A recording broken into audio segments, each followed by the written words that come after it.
Good morning বন্ধুরা, তোমরা সবাই কেমন আছো? আশা করছি আমার বন্ধুরা সকলে ভালো আছে।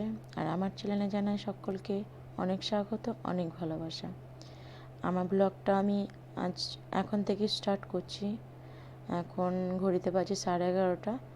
তো আমি সকাল থেকে ব্লগটা স্টার্ট করিনি, এখন থেকে ব্লগটা স্টার্ট করছি। তো দেখো, পুজো দিয়ে নিচ্ছি।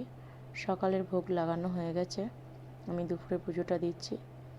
তো আজকে সকাল থেকে স্টার্ট করতে পারিনি, কারণ মেয়ে ক্লাস ছিল, তার জন্য। দেখো, পুজো দিয়ে আমি একদম রান্নার দিকে চলে এসেছি, রান্না বসিয়ে দিয়েছি।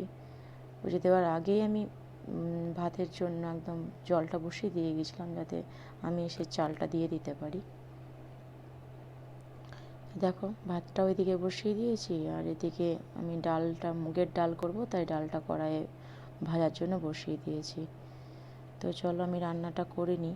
আর আজকে এক জায়গায় বেরোনোর আছে, একটু বেরোবো আমরা শপিংয়ে যাওয়ার জন্য আর কি ভেবেছি, দেখা যাক।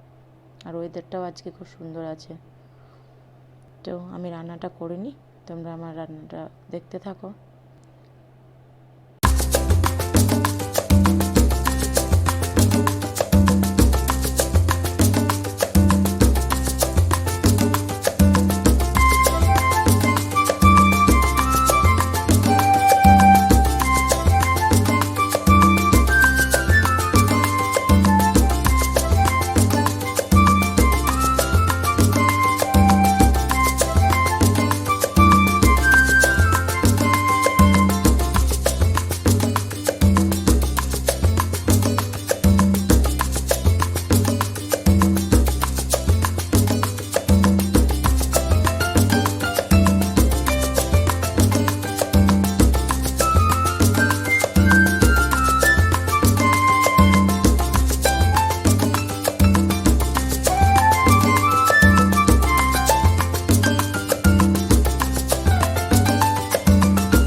দেখো, খাওয়া দাওয়া করে একদম রেডি হয়ে গেছি।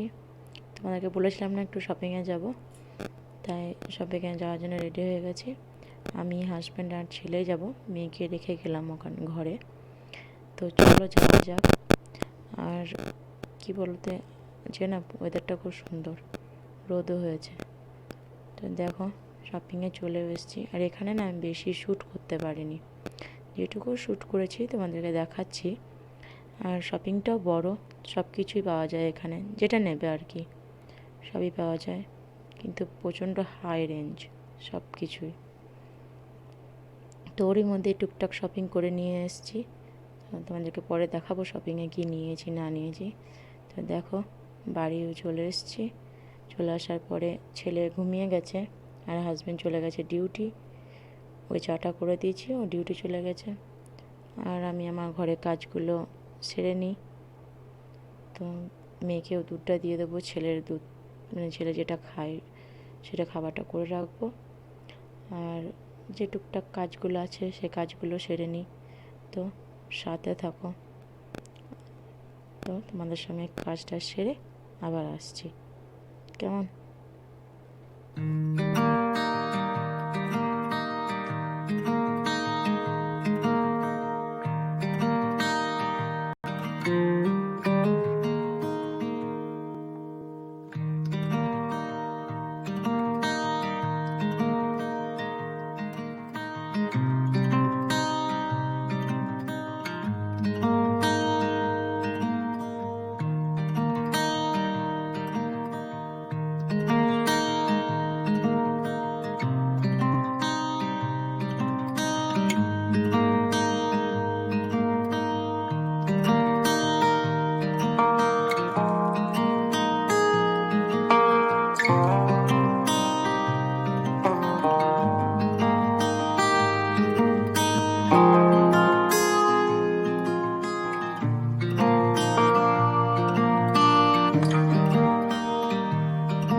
এখন আমি একটু বাইরে গিয়েছিলাম, কিছু শপিং করার ছিল।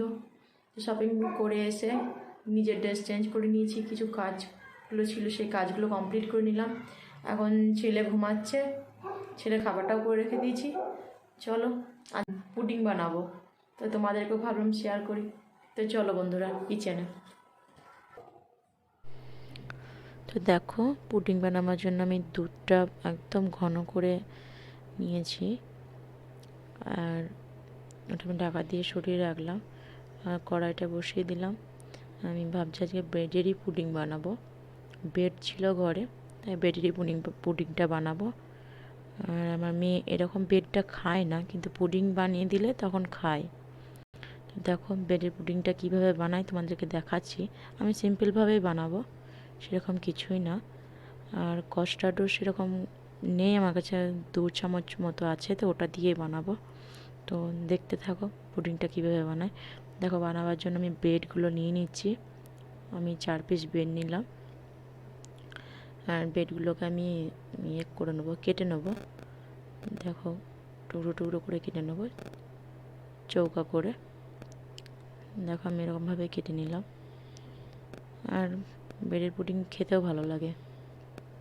আমাকে তো এরকম প্লেন পুডিংয়ের চেয়ে আমাকে ব্রেডের পুডিংটা বেশি ভালো লাগে। তা দেখো চৌকো করে কেটে নিয়েছি, বাকি যেগুলো আছে সেগুলোও কেটে নেবো। তোমরা চাইলে যে সাইডটাও কেটে বাদ দিতে পারো, ব্রাউন কালারের ওই দিকটা, তো আমি কেটে বাদ দিলাম না।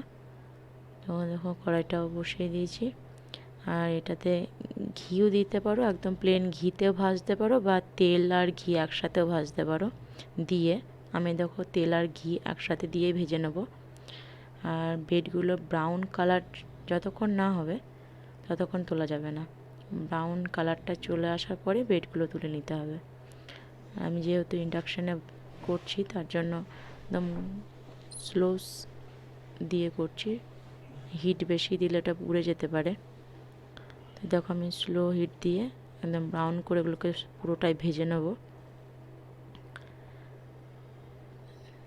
দেখো ব্রাউন কালার হয়ে গেছে, তো আমি ভেজে নিয়ে এগুলো সবগুলো তুলে নেব, অন্য একটা প্লেটে তুলে নেব। আর পুরো ঘি দিয়ে ভাজলে না ওর একটা স্মেলটাই আলাদা আসে। তাছাড়া আমি তেল আর ঘি একসাথে করেছি, এটাতেও ভালো লাগছে খেতে, বা স্মেলটাও ভালো লাগছে। দেখো ভাজা হয়ে গেছে, আমি পুরোগুলো সবগুলো তুলে নেব, আর বাকি যেগুলো আছে সেগুলোও ভেজে নেব।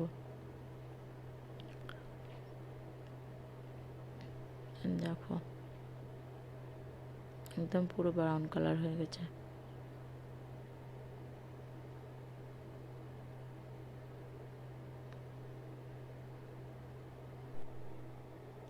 দেখো বাকিগুলো ভেজে নিচ্ছি।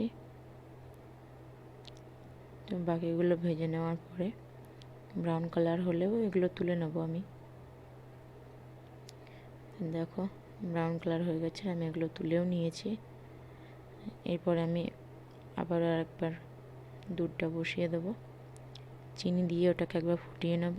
আর অল্প আমার কাছে অল্পই কাস্টার্ড আছে, এই অল্প একটু দুধ তুলে নিয়ে কাস্টার্ডটা মিক্স করে আবার দুধের মধ্যেই আমি ঢেলে দেবো। হালকা নাড়াচাড়া করার পরে পুরো দুধটাকে নামিয়ে নিতে হবে, কারণ বেশি নাড়াচাড়া করলে না একদম ঠিক হয়ে যাবে। তো দেখো কাস্টার্ড দেওয়াটা আমি দেখাইনি, দেখো পুরো কালারটা আলাদা রকম হয়ে গেছে, চেঞ্জ হয়ে গেছে। দেখো আমি বাটিতে ঢেলে নিচ্ছি, সেম এরকমভাবে ঢেলে নেবে। আর ঢেলে নেওয়ার পরে আমি ব্রেডগুলোকেও সব দিয়ে দেবো যেগুলো ভেজে রেখেছিলাম, আর ওপর থেকে কিছু ড্রাই ফ্রুট দিয়ে দেওয়া হবে। দেখো ড্রাই ফ্রুটটা দিলে না খেতে ভালো লাগে। আমি এগুলো দিয়ে নিই,